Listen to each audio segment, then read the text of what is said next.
역사상 가장 많이 읽힌 책인 성경, 특히 신약 성경에서 가장 많이 언급된 곳, 해수면 지하 214m에 위치한 가장 낮은 담수호, 디베랴, 긴네렛, 게네사렛, 갈릴리라고도 불리는 이스라엘 최대 민물 호수, 그곳에 사는 베드로라고 불리는 어부 베시의 하루 일과를 따라 나서 보겠습니다.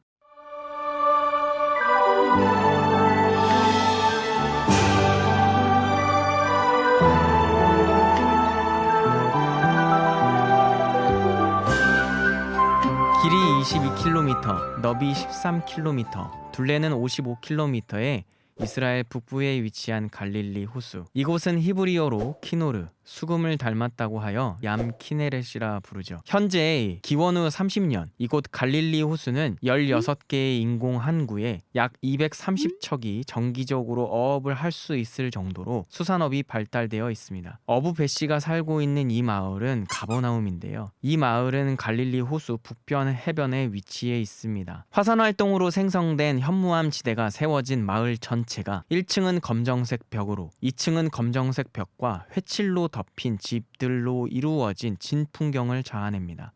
항구에 정박된 배를 따라 걷다 보면 베드로 씨의 집을 찾을 수 있습니다. 장모를 모시고 사는 배 씨의 집은 다른 집들과 비교하면 제법 규모가 큽니다. 다른 집들의 경우 안뜰과 한두 개의 방을 갖춘 작은 건물로 이루어진 것과 달리 배 씨의 집은 여러 개의 작은 방들이 안뜰을 둘러싸고 있는 구조입니다.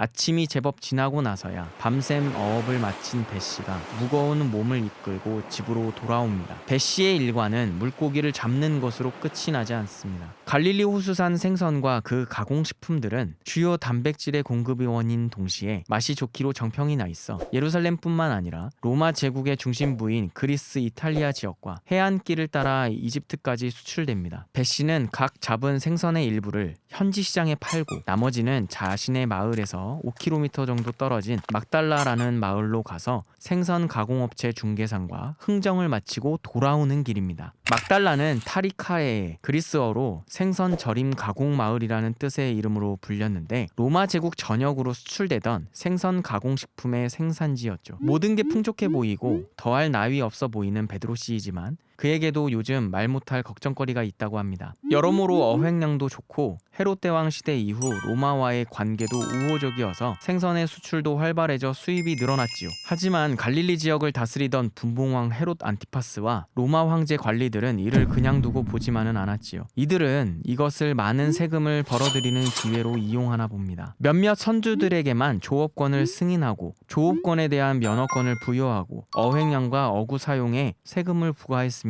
어업이 성업일수록 내야 할 세금은 더 많아지고 배씨와 같은 선주는 어쩔 수 없이 모든 부담을 말단 어부들과 또 나누어야 하는 셈이죠. 그래서 어떤 이들은 허가 없이 조업을 하기도 하고 고기를 숨기거나 포획량을 줄여 거짓으로 신고하는 경우도 있지만 그럴 때마다 정부에서 파견한 어업경찰들이 귀신과 같이 알고 나타납니다. 차라리 어부 전체가 조업을 중단하거나 정부에 맞서 봉기를 일으키자는 혈기왕성한 청년들도 있다고 합니다.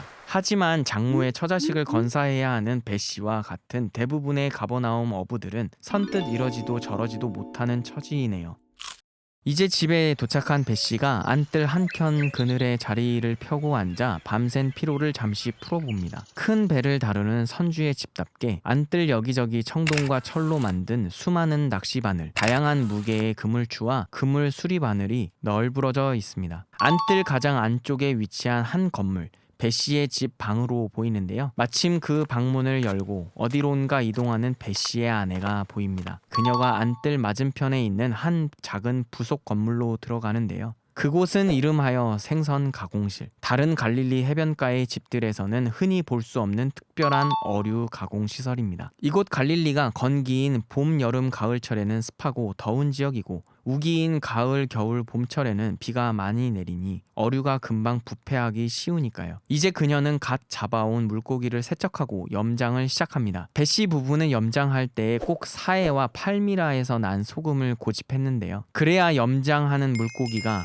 오래 사용될 수 있다고 합니다. 오늘 배씨 부부는 그들이 개발한 가공 생선 소스 레시피를 소개하고자 하는데요. 이 레시피는 가룸과 리쿠아멘입니다. 먼저 이곳 갈릴리 호수산 정어리를 그 내장을 분리하여 썰어 나무통에 넣고 소금을 뿌리지요. 그리고 지중해에서 공수한 뱅어, 전갱이, 멸치젓갈을 넣습니다. 그 다음 정어리와 소금 그리고 젓갈이 섞이도록 잘 저어주고 하룻밤 재워둡니다. 그 다음 나무통에서 꺼내 암포라에 담아두고 두세 달 정도 숙성시키면서 가끔씩 저어주지요. 이렇게 만든 것을 가룸이라고 합니다. 이 가룸을 체에 걸러서 남은 액체를 리쿠아멘이라고 하고 남은 생선 층전물들을 알렉이라고 하네요. 이 리쿠아멘을 작은 암포라 저글릿에 담고 유대의 산지산 올리브 기름이나 포도주를 부어서 섞어 밀봉한 후 보관해서 숙성시킨 후 팝니다. 이것이 선주인 배씨가 물고기 말고도 돈을 벌어들이는 부수입인 셈인데 특히 여름철에는 이 가공 생선 소스로 벌어들이는 돈이 더 많다고 합니다. 평생을 바다에서 보낸 배씨의 피부는 까맣게 그을렸고 무거운 그물과 위험한 장비들을 다루며 날마다 갈릴리의 광풍과 호수의 변덕에 싸우다 보니 온몸이 상처투성이입니다. 배씨는 경제적으로 여유 있는 부자임은 분명했지만 어부라는 육체 노동자로서 직업의 굴레를 벗어날 수 없다는 것을 생선을 다듬는 아내의 거친 손을 보며 다시금 자각합니다. 그러다 배씨는 며칠 전 있었던 일이 불현듯 떠오릅니다. 밤이 새도록 그물을 던지고 또 던져보았지만 유독 그날따라 잡히지 않던 그날, 자신도 형제 안드레도 세금에 대한 중압감에서 날카로울 대로 날카로워져 돌아온 해안선에서 낯선 한 청년을 만났습니다. 전혀 어부로 보이지 않는 이 외지인의 그물을 던지라는 말을 베드로가 따르자 그물에 물고기가 가득 차는 놀라운 일이 일어났습니다. 그리고 그가 베드로에게 이야기합니다. 나를 따라오라. 너희를 사람 낚는 어부가 되게 하리라. 자신의 아버지를 보며 절대 되지 않겠노라고 다짐하던 어부의 삶.